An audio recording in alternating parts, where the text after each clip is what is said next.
La contrahistoria. Un programa presentado y dirigido por Fernando Díaz Villanueva.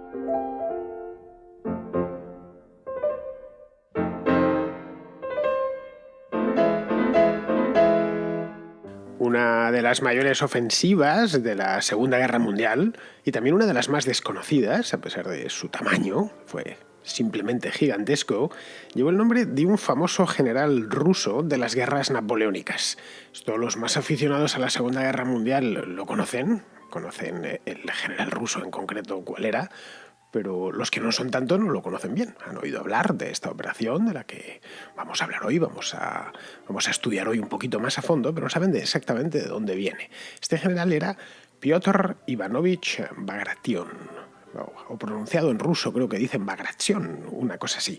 Bueno, pues Bagration era el nombre que los soviéticos, a pesar de que era un general zarista, decidieron darle a esta operación que terminaría siendo una de las más importantes de toda la guerra.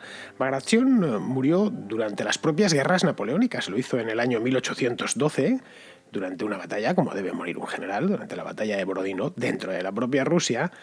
Pero a pesar de todo, a pesar de haber combatido para el zar Alejandro I, era un tipo muy respetado, un militar muy respetado en la Rusia revolucionaria. A pesar de todo su pasado, era un hombre valiente que había conseguido, gracias a sus habilidades militares, que eran muchas. Napoleón llegó a decir que los rusos no tenían generales y que gracias a eso iba a poder ganar la guerra y iba a conseguir rendir a los rusos, y que al único que consideraba un general a su altura era el propio Bagration. Bueno, pues por eso y porque los rusos se encontraban en el año 1944 en una situación muy similar a la de siglo y medio antes, decidieron que lo mejor era llamar a esa operación que iba a dar comienzo en el verano de 1944, llamarla igual, denominarla así. Una operación que terminaría no sacando a los franceses, sino sacando a los alemanes de Rusia esta vez, y que sirviese además de catapulta, les sirviese a sus propios soldados de catapulta para avanzar sobre el Reich. Esto, evidentemente, en aquel momento, en el mes de mayo de 1944, era fácil de decir y más fácil aún de dibujar encima de un mapa. Lo difícil, como os podéis imaginar, era hacerlo. Romper un frente muy extendido, pero también un frente con muchísimas fuerzas, con muchísimos hombres del contrario, con muchísimos efectivos del contrario sobre el terreno.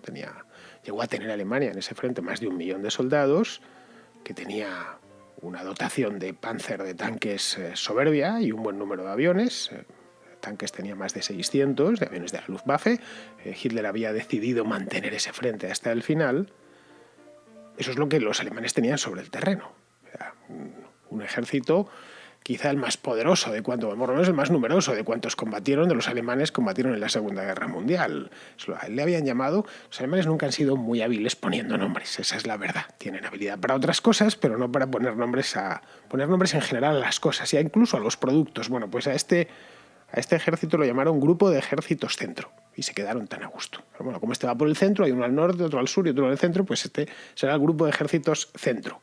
Pues el Grupo de Ejércitos Centro era una implacable máquina de guerra capitaneada por un mariscal de campo muy laureado llamado Fedor von Bock, que había protagonizado unos años antes la invasión de la Unión Soviética, exactamente en el verano del año 1941, que hasta la fecha había sido la mayor operación de guerra relámpago de toda la historia.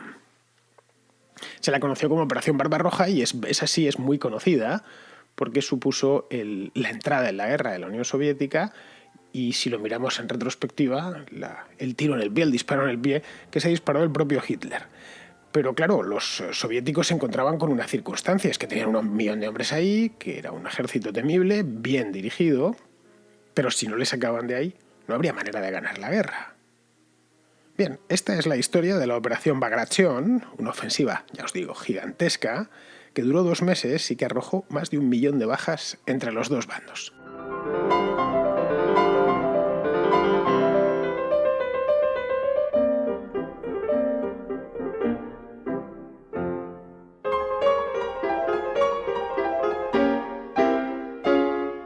El Grupo de Ejércitos Centro, este que os comentaba hace un momento, era un grupo de ejércitos, un ejército francamente duro. Los soviéticos ya habían intentado debilitarle previamente, no olvidemos que estamos en 1944 y los alemanes están ahí desde el año 1941, llevaban 3 años, y habían intentado hacerle retroceder con anterioridad, pero sin demasiado éxito. Querían, su idea, lógica por lo demás, era quitar presión sobre Moscú y liberar la ciudad de Smolensk, que está situada aproximadamente unos 300 kilómetros al oeste de Moscú, de la capital de Rusia, y que se encontraba en manos alemanas desde la Operación Barbarroja del verano de 1941. A finales del año 42, un año y medio después de que la invadiesen los alemanes, lo habían intentado mediante la llamada Operación Marte, que fracasó estrepitosamente y que además ocasionó a los soviéticos un gran quebranto, tanto en víctimas como en efectos militares. El frente se volvió a estabilizar y durante el año 1943, al año siguiente, las operaciones se centraron en el sur de Rusia y en Ucrania, donde Stalin obtuvo 2 grandes victorias. Fue la de Stalingrado a principios del año 43 y la segunda fue la de la batalla de Kursk durante ese verano, el verano del año 43. El grupo de ejército sur, que era el que había invadido Ucrania, se fue retirando de manera a veces más ordenada y otras directamente de un modo caótico, y a finales de ese año, a finales del 43, los soviéticos recuperaron Kiev. Por cierto, no la recuperaron fácilmente. Es decir, los alemanes no entregaron durante la guerra casi ninguna ciudad, la abandonaron por las buenas. Fue una batalla, la segunda batalla de Kiev, que les costó más de 100.000 hombres entre muertos y heridos a los soviéticos. Meses más tarde recuperaron Crimea, esa península que ha sido objeto de noticias hace no tanto tiempo, en este caso por la disputa entre Ucrania y Rusia, ya convertidos de nuevo en países independientes. Es la península del Mar Negro, es la parte más al sur de toda Rusia, en la que Hitler, nadie sabe muy bien por qué, había destacado 250.000 efectivos, entre alemanes y aliados suyos noruegos y rumanos, y no les había dado la orden de retirarse. Hitler, todas sus órdenes siempre pasaban por resistir hasta el último hombre, aunque fuese totalmente imposible de resistir. El hecho es que tuvieron además que tomar Crimea.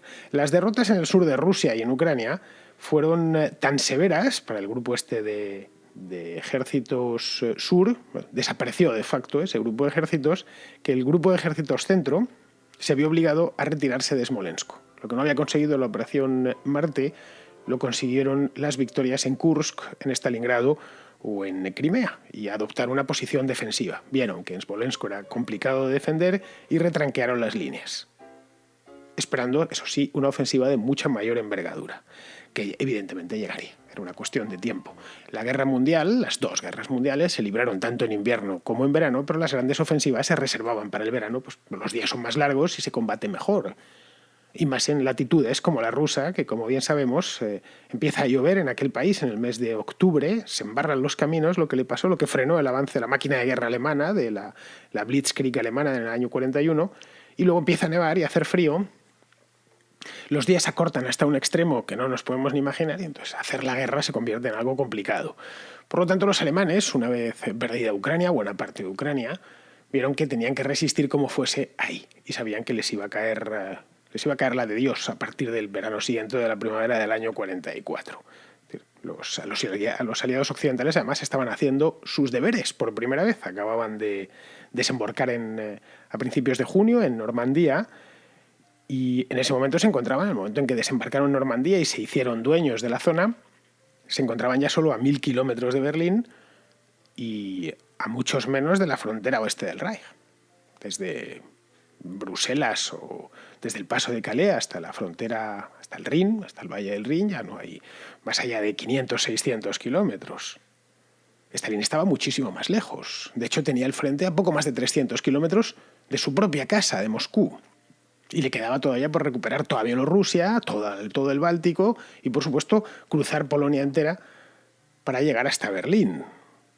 Necesitaba, para igualar al menos a los occidentales, a estadounidenses y británicos, necesitaba una cabalgada rápida para poderse, como mínimo, sentar junto a los vencedores y reclamar parte de la tarta. Él era un aliado y así le tenían por tal, tanto los británicos como los estadounidenses, pero tenía que poner de su parte. No podía presentarse en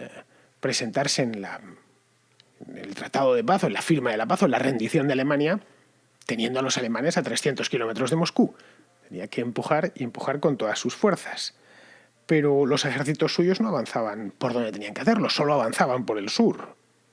y no por el camino más directo hacia Alemania, que es a través de Bielorrusia, que es el mismo camino que habían empleado los propios alemanes para tratar de llegar a Moscú. No dieron un rodeo. Es cierto que Hitler, la ofensiva, la Operación Barbarroja, la dividió en 3 ejércitos, pero el del centro lo mandó directo hacia Moscú. El grupo de ejércitos centro, además, era potente, como ya os he comentado, pero no tanto como Stalin se imaginaba, o como se imaginaban incluso los aliados occidentales.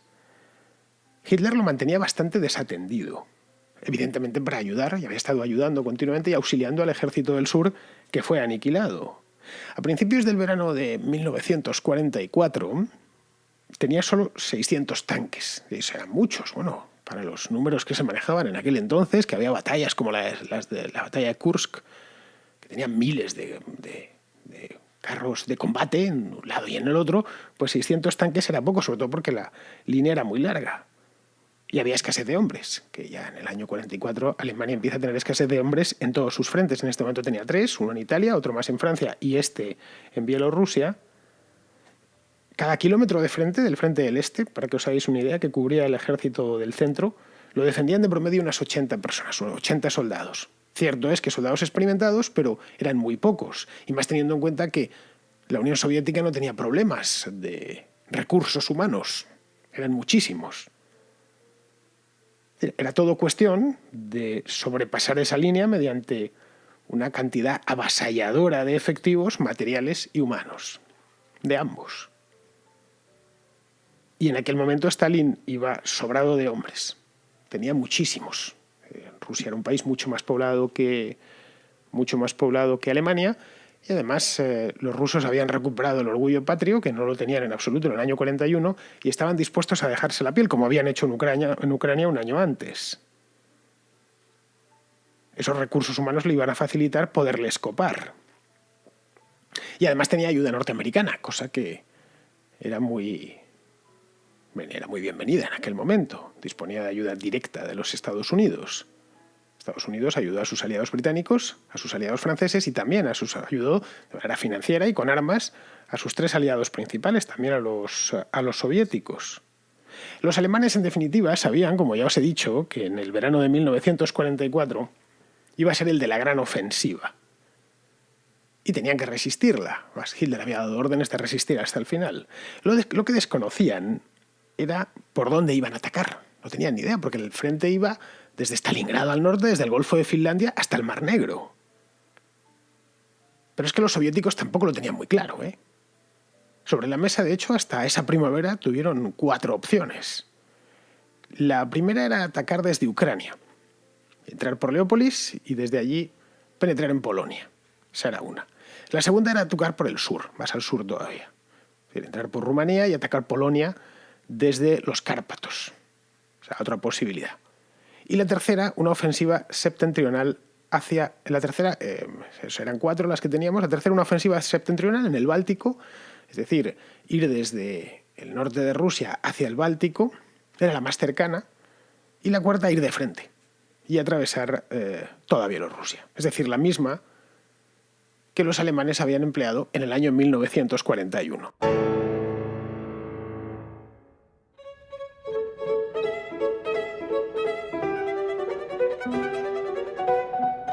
Tras estudiarlo durante semanas, se decidieron por la última. La primera y la segunda, la de atacar desde Ucrania por Leópolis y desde allí penetrar en Polonia, y la segunda, que era la de ir por Rumanía, les hubiese dejado muy expuestos por el flanco norte. El ejército del centro estaba tocado, no estaba en su mejor momento, pero seguía siendo un ejército temible. Y lo peor a un ejército que le puede suceder es que le flanqueen. La tercera, es decir, ir directos hacia el Báltico, era muy arriesgada, extremadamente arriesgada, porque tenían constancia, y así era, que el número de tropas alemanas era muy numeroso en el Báltico. Los alemanes protegían muy bien el Báltico, que daba acceso directo, de hecho, a su propio territorio, a los puertos del norte de Alemania. Es más, el propio Hitler dirigía la guerra desde allí, dirigía la guerra desde la Wolfschanze, la guarida del lobo, que es un complejo de búnkeres en medio de un bosque. Hoy está en Polonia, pero en aquel momento eso era Alemania, era la Prusia Oriental. Era el propio suelo alemán, no era una zona que hubiesen invadido, que ya lo era antes de la guerra. De hecho, allí mismo, en la Wolfschanze esta, la guarida del lobo, intentaron matar a Hitler allí, precisamente durante la operación Bagration.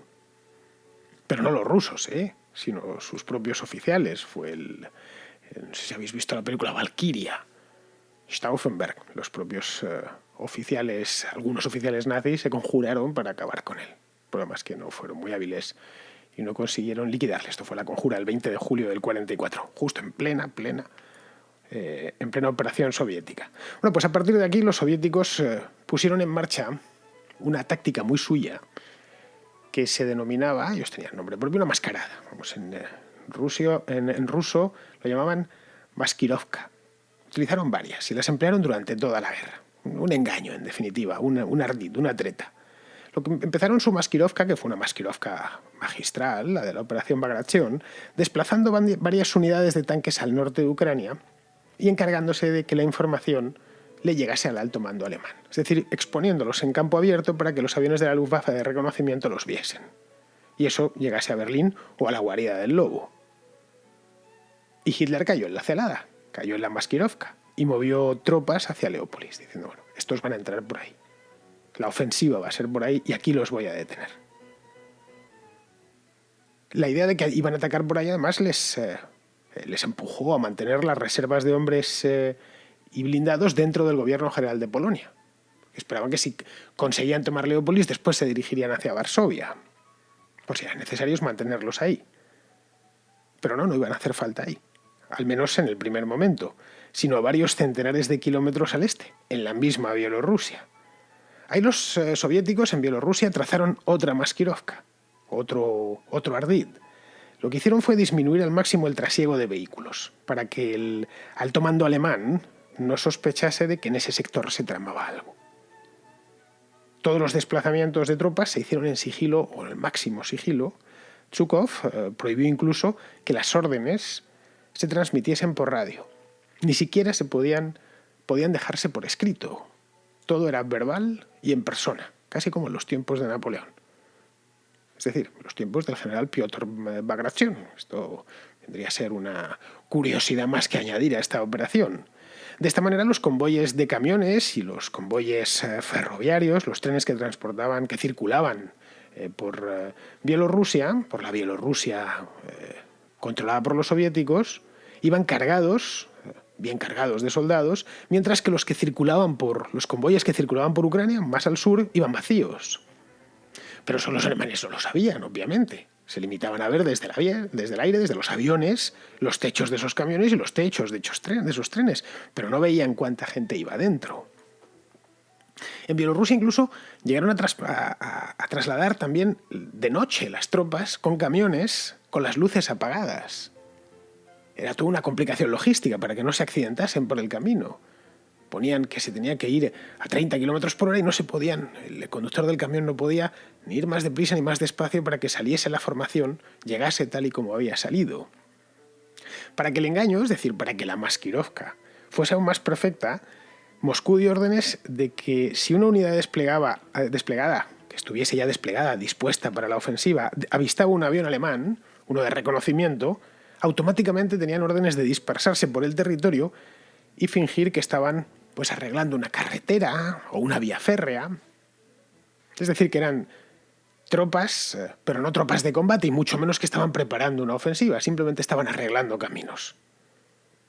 Los alemanes, además de esto, que les estaban organizando por detrás, tenían un problema añadido a los muchos que arrastraban por lo menos desde el año 1942. Tenían al enemigo en casa. Es decir, no estaban combatiendo en Alemania. Bielorrusia no era Alemania. Era un territorio ocupado. Un territorio ocupado en el que los nazis además habían hecho muchas salvajadas, por lo que no contaban con las simpatías de la población civil y se veían obligados a estar combatiendo desde el año 1941 a los partisanos, los hombres del bosque que llamaban en Bielorrusia, que golpeaban, tenían una táctica guerrillera contra ellos y les golpeaban donde podían y cuando podían. Pues bien, de eso se valió también Moscú. Los agentes soviéticos planificaron una campaña de guerrilla, muy bien trazada, tras las líneas alemanas, pero dirigida a cortar las vías férreas. Los partisanos tenían órdenes de una serie de vías férreas en el lado alemán, poner unas bombas para interrumpir su tráfico. Los alemanes utilizaban mucho el tren para mover tropas, el tren mueve mucha gente, entonces y ahora. Los propios partisanos la denominaron y los soviéticos la denominaron la guerra del ferrocarril, y consistía exactamente en eso, en volar tramos de vía férrea que impidiesen a los alemanes desplazar tropas a la zona. Evidentemente una vía férrea se puede arreglar, pero lleva su tiempo, y más tiempo todavía cuando andas escaso de hombres y de ingenieros, como era el caso del ejército alemán. Pues bien, para cuando todo empezó, es decir, para el día 22 de junio del año 1944, una de los mayores engaños de toda la guerra estaba listo.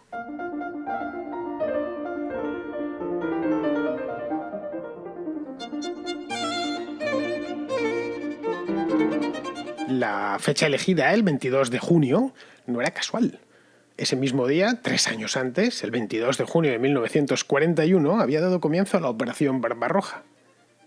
Así, tras 3 años de derrota, de humillaciones y de guerra, el oso ruso se iba a tomar la venganza.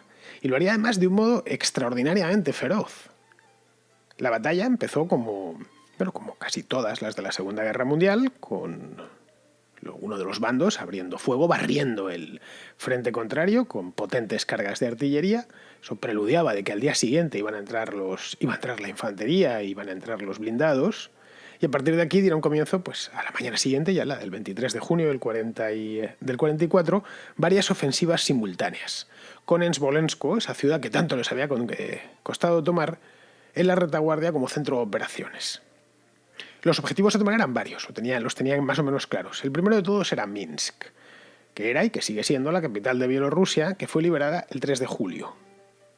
Como veis, solo 2 semanas después de iniciada la ofensiva. Fue una blitzkrieg al estilo ruso. El segundo era retomar Vilna, la capital de Lituania.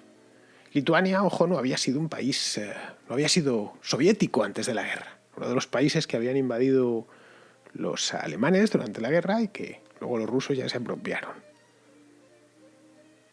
Y Vilna cayó muy poco después de Minsk.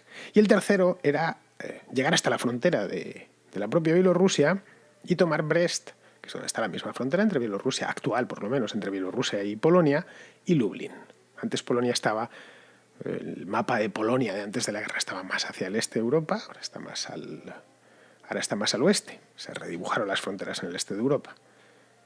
Como veis, 3 grandes ofensivas de norte a sur que fueron como una pisonadora que pasó por encima literalmente de las líneas alemanas. Los rusos eran muchos más. Su ventaja numérica era tremenda y de eso se valió el mariscal Zhukov.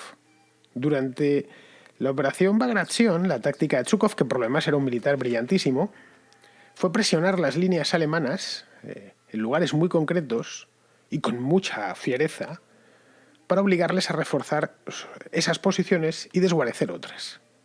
Y ahí es donde entraba en juego la superioridad numérica de la que gozaba Zhukov. Cuando los alemanes dejaban un puesto desatendido, penetraban por ahí los rusos y los flanqueaban. Y automáticamente la posición alemana caía. Y eso hecho todo a mucha velocidad y con una cantidad de soldados virtualmente inagotable. De hecho, durante la ofensiva las fuerzas alemanas quedaron aislados, grupos de combate alemanes quedaron aislados en varias bolsas. Una, de hecho, bastante grande, a las afueras de Minsk, que se quedó totalmente rodeada y que al final hubo de rendirse, como es lógico. Esto fue durante el mes de julio. En Minsk creo que se quedaron como 50.000 soldados. El colapso del ejército alemán, por lo tanto, era una cuestión de tiempo, era inevitable. Porque los rusos eran más, estaban mejor abastecidos y además, y esto no es ninguna tontería, combatían en casa.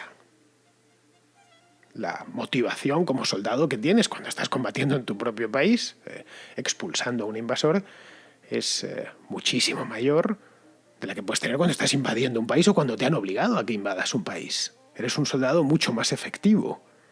Desde luego, moralmente, mucho más autorizado. Luego los alemanes, que por lo demás estaban cansadísimos, les faltaban desabastecidos, no llegaban provisiones. ya digo, porque entre otras cosas habían volado las líneas de tren y además Alemania estaba en las últimas, tenían no ya la única salida que les quedaba, no ya para ganar la batalla, que eso era por supuesto imposible, sino para salvar el pellejo, que a lo mínimo lo que piensa un soldado, era retrasar rápidamente las líneas, sosteniendo el fuego con mejor o peor fortuna. Pero ir hacia atrás continuamente, tratando de salvar la vida y más o menos ir devolviendo el fuego.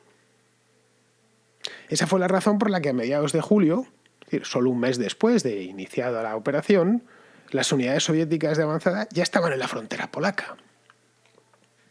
En ese punto la ofensiva soviética, por lo menos la bielorrusa, se detuvo en seco. Los alemanes respiraron aliviados y empezaron a reorganizarse. Bueno, parece ser que se les ha acabado la gasolina, luego continuarán, pero de entrada nosotros podemos reorganizarnos en una línea más corta. La que tenían era larguísima, era muy difícil de sostener. Pero no. La idea de los soviéticos no era parar. Zhukov había previsto otra ofensiva, otra operación que los alemanes ni siquiera se esperaban. A mediados de julio el frente ucraniano se rompió repentinamente. Este que habían empleado durante el mes anterior para hacer una maskirovka, para hacer un engaño, pues lo pusieron de golpe, lo pusieron en marcha. Los soviéticos habían desplazado hasta allí casi 1 millón de hombres y un ejército completo de carros de combate. La idea que tenían era tomar la ciudad de Leópolis, que está en la región polaca de Galicia. Bueno, hoy está en Ucrania, pero en aquel entonces había estado en Polonia, había sido polaca hasta el año 1939, pero ya no volvería a serlo nunca más, o por lo menos hasta la fecha, porque Stalin la anexionaría después de la guerra a la URSS y hoy es parte de Ucrania. No sé ni siquiera si en Leópolis viven polacos o solo viven ucranianos, porque como se movió a tanta gente, se desplazó a tanta gente después de la Guerra Mundial, ciudades que en tiempos habían sido alemanas dejaron de serlas, húngaras, etc. En la ciudad de Leópolis, por ejemplo, había sido austriaca también, austrohúngara, pero dependiente de Austria más que de Hungría. Ahí había nacido Ludwig von Mises, el famoso economista austriaco, que era germano-hablante, y él se consideraba leopolitano. Él era natural de Leópolis, aunque en alemán se dice Lemberg, y en ruso o en ucraniano creo que se dice el Lviv, y en polaco el Lvov, tiene 1000 nombres, en castellano se dice Leópolis. Bueno, en ese momento, lo que quedaba del grupo de ejércitos centro, que era poco ya, quedó definitivamente condenado. Les habían flanqueado y les atacaban por 2 sitios. El Estado Mayor soviético, sabiendo que estos tipos se iban a retirar todo lo que pudiesen, ordenó el cese de la ofensiva el día 19 de agosto. Es decir, 2 meses después de iniciada. Justo, prácticamente, 2 meses después de iniciada. Había supuesto un éxito absoluto. Todos los objetivos se habían conseguido e incluso se llegó un poco más lejos. El Ejército Rojo pasó de combatir junto a Smolensk, a poco más de 300 kilómetros de Moscú, a colocarse en la ribera derecha del río Vístula, justo enfrente de Varsovia. Y no cruzaron el Vístula porque esperaron a que los alemanes liquidasen a la resistencia polaca y redujesen la ciudad a cenizas, que es lo que hicieron. En solo 2 meses se recuperó todo el área que estaba en manos alemanas desde junio de 1941. E incluso habían entrado en la parte que no habían tenido que invadir. Es decir, esa parte de Polonia que habían invadido, pero en el año 39, no en el 41. Y además se encontraban con el Ejército Rojo a tiro de piedra de Berlín. Es decir, la situación se había invertido en solo 2 meses y con una sola operación. Como os podéis imaginar, un coste de vida es altísimo, que Stalin, por supuesto, estaba dispuesto a emplear lo que hiciese falta, y de hecho lo empleó. Las pérdidas alemanas también fueron gigantescas, fueron grandísimas. La Wehrmacht quedó hecha pedazos y ya no volvería a recuperarse en toda la guerra. Perdieron 17 divisiones completas. Solo prisioneros de guerra, los soviéticos capturaron casi 120.000. 50.000 de los cuales habían venido de esa bolsa de Minsk de la que os hablaba hace un momento. Bueno, estos de la bolsa de Minsk, esto ya a modo de anécdota, fueron enviados a Moscú, donde les hicieron desfilar como trofeo de guerra. Como si hubieran sido los antiguos galos que se traía César después de la guerra de las Galias y los hacía pasear por el foro romano. Bueno, pues una cosa parecida, Bueno, no parecía exactamente igual, es lo que hizo Stalin con estos prisioneros.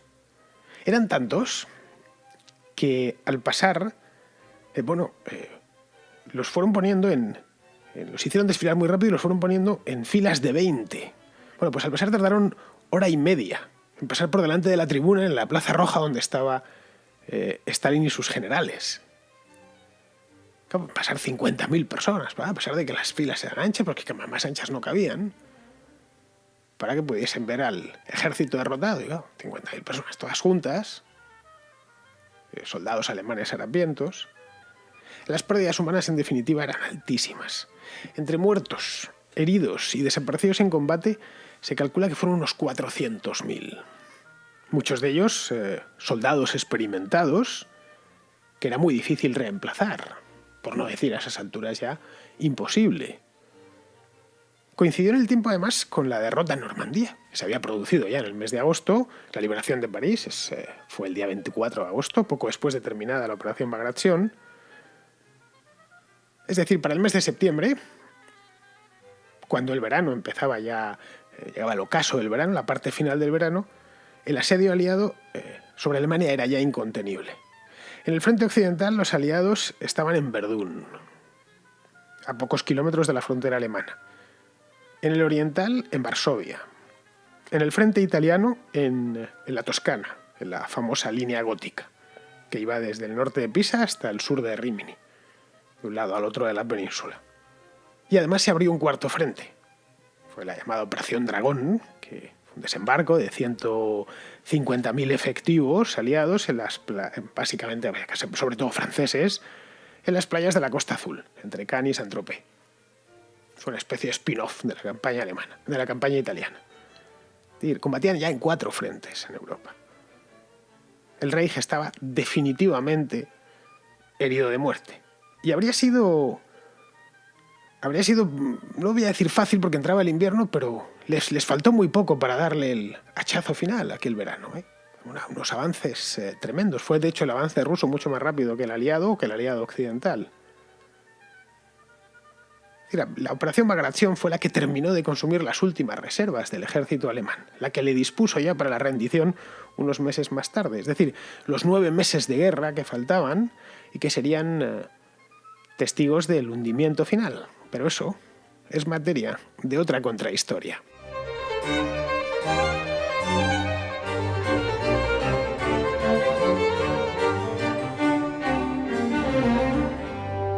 Tengo un par de llamadas sobre la Revolución Rusa, concretamente, que es un tema que en cierto modo, va relacionado con la temática del programa de hoy. La primera es de Antonio, que es un oyente de Málaga, que quiere hacernos una reflexión sobre la Revolución de Febrero primero y las diferencias que tiene con la Revolución de Octubre. Entiendo la Revolución de Febrero como un levantamiento del pueblo de una manera espontánea que derroca al gobierno establecido. En cambio, la Revolución de Octubre no la realiza el pueblo, la realizan los comunistas. Y no es de forma espontánea, está perfectamente planificada para hacerse con el poder. Por tanto, más que una revolución, se trata en toda regla de un golpe de Estado. Entiendo que hace 100 años ellos hablaran de ello como una revolución y que en el día de hoy nos refiramos a ello como Revolución Octubre, como un hecho histórico. Pero hay que dejar bien claro que se trata de un golpe de Estado. Hoy día, si el 23F hubiera tenido éxito, nadie hablaría de ello como una revolución, sino como lo que era, un intento de golpe de Estado, un golpe de Estado. Por tanto, la Revolución de Octubre para nada es una revolución, es un golpe de Estado en toda regla. Bueno, Antonio, las dos fueron golpes de Estado, entendiendo golpe de Estado como la toma del poder político de un modo repentino y violento, vulnerando la legalidad establecida. Eso es un golpe de Estado, si lo reducimos a su mínima expresión, a solo una frase. Claro, ¿y por qué se les llama revolución? Bueno, pues se llama revolución porque la historia, siempre, y en toda circunstancia y en todo lugar, la escriben los vencedores, no los vencidos. Y los que ganaron esas revoluciones fueron los que terminaron escribiendo la historia de esas revoluciones y decidieron llamarla revoluciones. Nadie que haya dado un golpe de Estado luego y haya conseguido ganar dice que lo suyo fue un golpe de Estado, ¿no? Luego la Revolución Nacional, el no sé qué, bueno, se va a inventar la Gran Guerra Patriótica, lo que sea, la Cruzada. Lo que va a decir es que dimos un golpe de Estado. Y ya digo, la historia siempre la escriben los vencedores.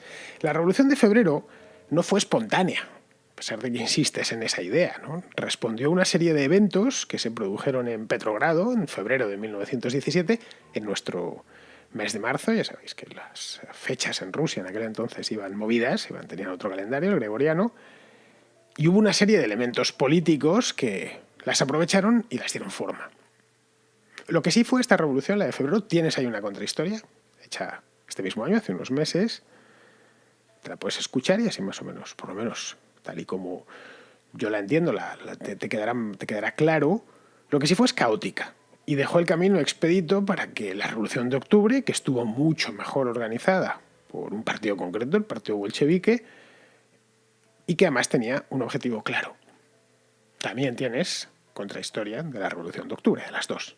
Me he encargado en 2017 de celebrar el centenario por todo lo alto, haciendo 2 programas monográficos sobre el tema. Así que si quieres le echas una escuchada y si tienes alguna duda pasas de vuelta por aquí y me lo preguntas. La otra llamada que tengo también sobre este tema es de Fernando, que tiene 2 preguntas. La primera es una pregunta conspiratoria, que es ¿qué hay de cierto en que Lenin fue preparado por las potencias occidentales para desestabilizar Rusia? Y si eso es cierto, pues supongo que fue un monstruo que poco a poco fue creciendo y que se les fue de las manos. Mi pregunta es si hay algo verídico en eso, si Lenin fue un enviado de Occidente o si en cambio fue algo que surgió por sí mismo.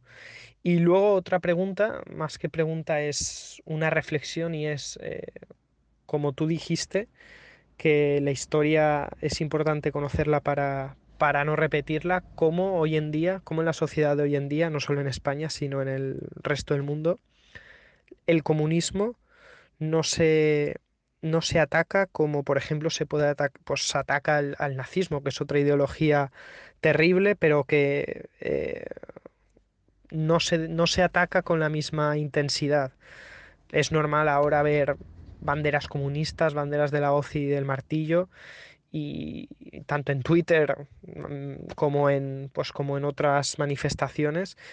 ¿Cómo hemos llegado a esa situación en la que el comunismo se considera como una ideología que tuvo sus fallos, sus fallitos, como algunos dicen, y que no se ilegaliza como debería ser? ¿Cómo hemos llegado a esta situación? Y nada, un saludo y gracias por el programa que tanto me sirve en mis viajes en el coche y como amante de la historia. Un saludo. Pues mira, Fernando, Lenin no fue preparado por las potencias occidentales. Esto es un error del que te quiero sacar ahora mismo. Porque en 1917 las potencias occidentales, entendidas por potencias occidentales el Reino Unido y Francia, eran aliadas de Rusia. Luego no tenían ningún interés en desestabilizar a su propio aliado. Lo que sí sucedió es que el Imperio Alemán, que no era una potencia occidental, era una potencia central, las potencias aliadas y las centrales en la Primera Guerra Mundial, el Imperio Austrohúngaro, Alemania y sus aliados orientales, el Imperio Otomano y Bulgaria, son las potencias centrales, y luego los aliados, Rusia a un lado, el Reino Unido y Francia al otro.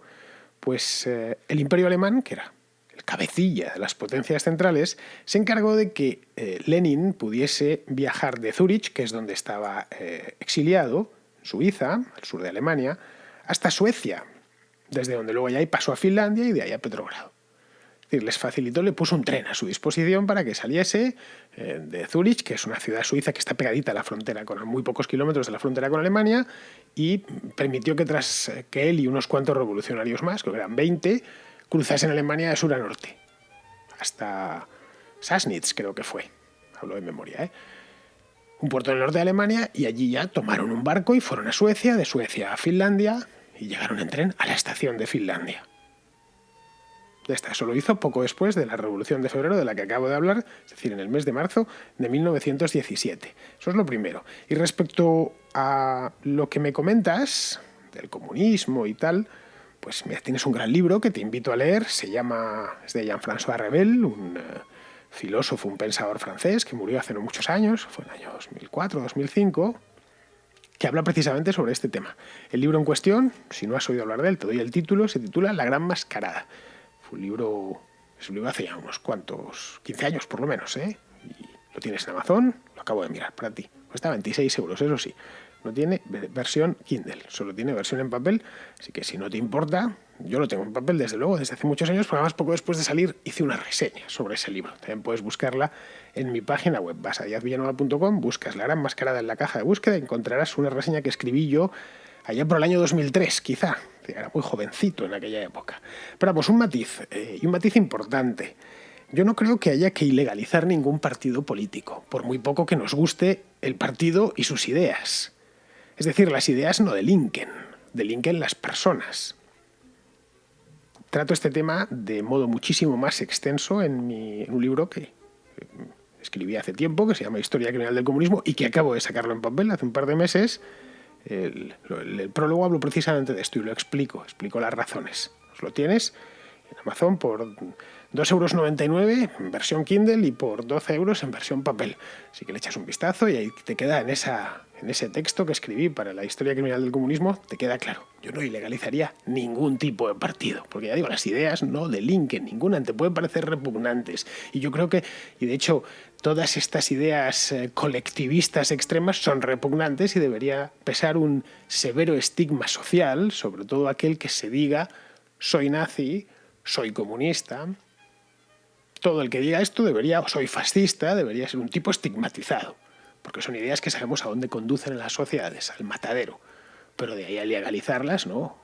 Las ideas no se pueden ilegalizar, en una palabra.